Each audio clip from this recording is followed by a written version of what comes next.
Captain America is racist against mutants. At least, that's been a Marvel joke for years.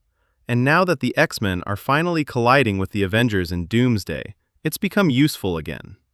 But here's the interesting question. Why does this joke even work? Steve Rogers is very obviously not supposed to be a racist. The X-Men, however, aren't just another superhero team. They're one of Marvel's most famous metaphors for discrimination. They're hated for something they were born with. Professor Xavier believes different people can coexist. Magneto believes coexistence has failed. Governments fear mutants. Mutants fear governments. Simple enough. Except, X-Men has been around for more than 60 years, and 60 years is a very long time to keep a metaphor simple. Eventually, you have to explain what mutants actually are, how they're different from humans, what their powers can do, whether those powers should be regulated, why Magneto calls them Homo superior, and what exactly society is supposed to do when somebody is born with the ability to read your mind. And that's where something interesting happens. The metaphor doesn't necessarily become bad. It just starts drifting away from the thing it originally resembled. At its simplest, the mutant metaphor is easy to understand. You shouldn't hate someone because of something they were born with. That's a perfectly reasonable message. But the more X-Men expands its world, the stranger a one-to-one comparison with real discrimination becomes. Imagine someone saying, "I don't trust that guy. He might secretly read my thoughts." In real life, if you're saying that about someone because of their race, that's just prejudice. If you're saying it about Professor Xavier, that is a legitimate technical concern. Charles can actually do that. And this is where the metaphor becomes much more complicated, because mutants aren't simply humans with different skin colors. One mutant might just look unusual. Another shoots energy from his eyes. Another controls the weather. Another manipulates minds. And every once in a while, an Omega-level mutant appears who makes everyone else look like they accidentally wandered into the wrong genre. At that point, asking society to completely ignore the differences would also be ridiculous. But that doesn't mean mutant discrimination is suddenly justified. It means we're asking the wrong question. The question isn't, are mutants exactly the same as humans? Obviously not. The better question is, which differences actually matter? Jean Grey or Professor Xavier being forbidden from entering someone's mind without consent? Very reasonable. The point isn't pretending differences don't exist. It's judging people based on differences that are actually relevant. And ironically, both sides of X-Men's conflict on the internet comments regularly fail at this. Magneto says mutants are Homo superior, and then someone standing next to him can rearrange the weather like a god or can kill all humanity. So the metaphor becomes increasingly difficult to map directly onto any real human group. And Marvel once accidentally made this even funnier. There was an actual legal dispute over Marvel action figures, where Toy Biz argued that certain Marvel characters should not be classified as human dolls for import tariff purposes. So, after decades of stories about mutants demanding that humanity recognize them as people, the toy lawyers basically looked at the tax rate. To be clear, I don't think this means the X-Men metaphor failed. If anything, it can become more interesting. Because real equality doesn't require everyone to be identical. People can genuinely be different. The question is whether those differences justify the conclusions we draw about them. But there's another franchise that ran into almost the exact opposite problem. Instead of creating people who became increasingly unlike humans, it created objects that became increasingly human. Toy Story. The original premise of Toy Story is incredibly simple. What if toys had feelings? That's it. Woody loves Andy. Buzz thinks he's a space ranger. But fundamentally, their purpose is still very clear. They want to make a child happy. And that works perfectly well as a fairy tale premise. The toys have emotions, but they're still toys.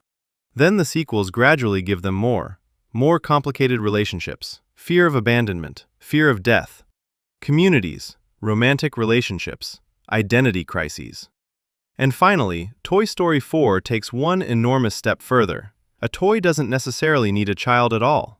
Bo Peep has built a life without an owner, and by the end, Woody realizes he can do the same. He leaves Bonnie, he leaves Buzz, and he chooses a life of his own. This is supposed to be a major moment of character growth. Woody is no longer defined entirely by being somebody else's toy. And whenever someone says, "Why did Woody and Buzz have to separate?"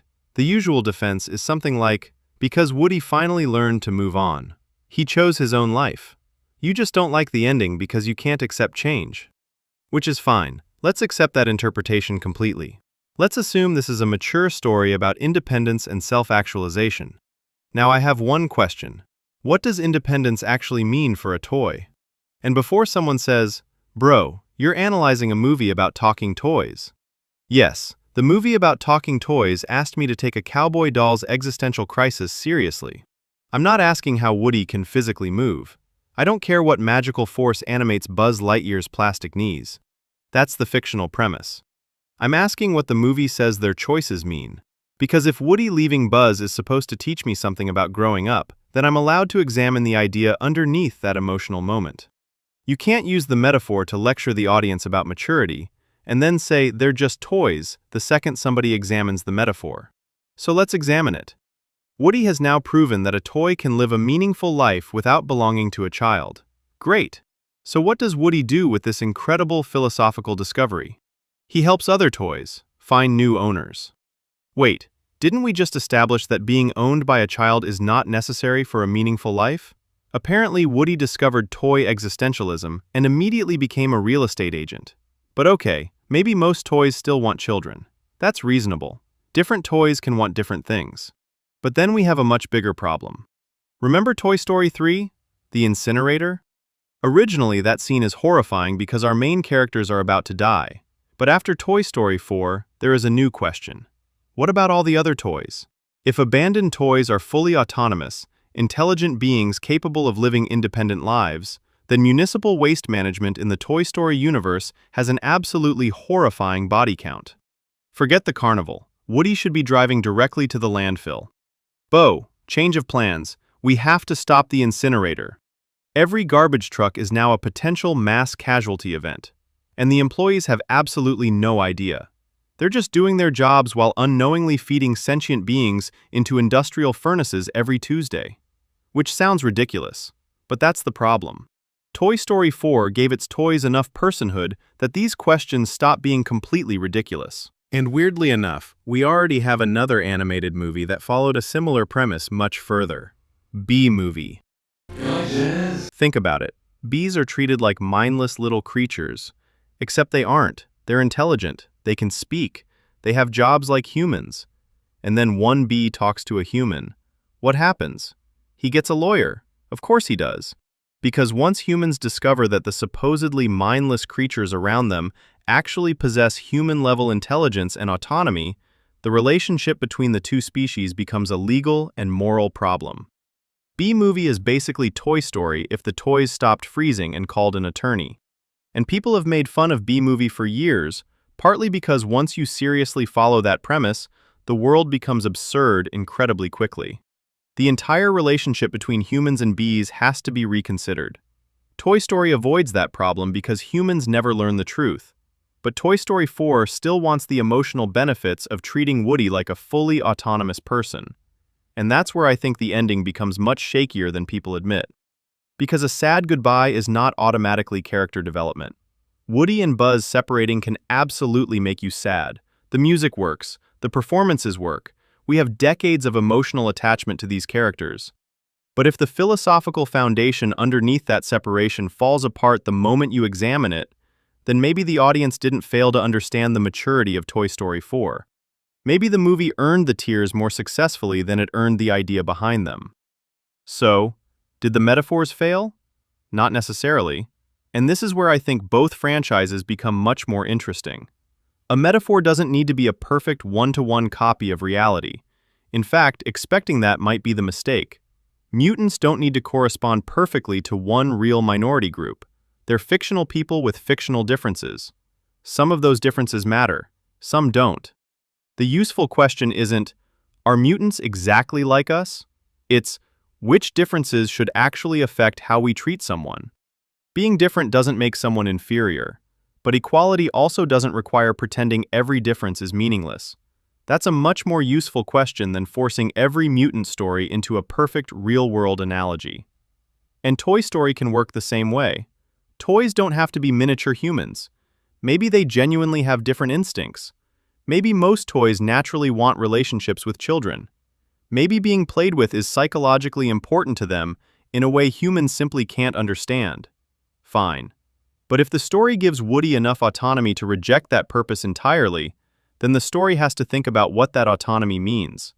Otherwise, it's borrowing human ideas like independence, identity, and self-actualization only when they create an emotional scene, and ignoring them when they make the world inconvenient. So maybe the problem isn't when metaphors go too far. Maybe the problem is expecting them to stay perfectly attached to reality forever. A good metaphor doesn't tell us that two things are identical. It gives us similarities, gives us differences, and asks us which ones actually matter. And sometimes, the moment a metaphor stops matching reality perfectly isn't where the metaphor breaks. It's where the interesting questions begin.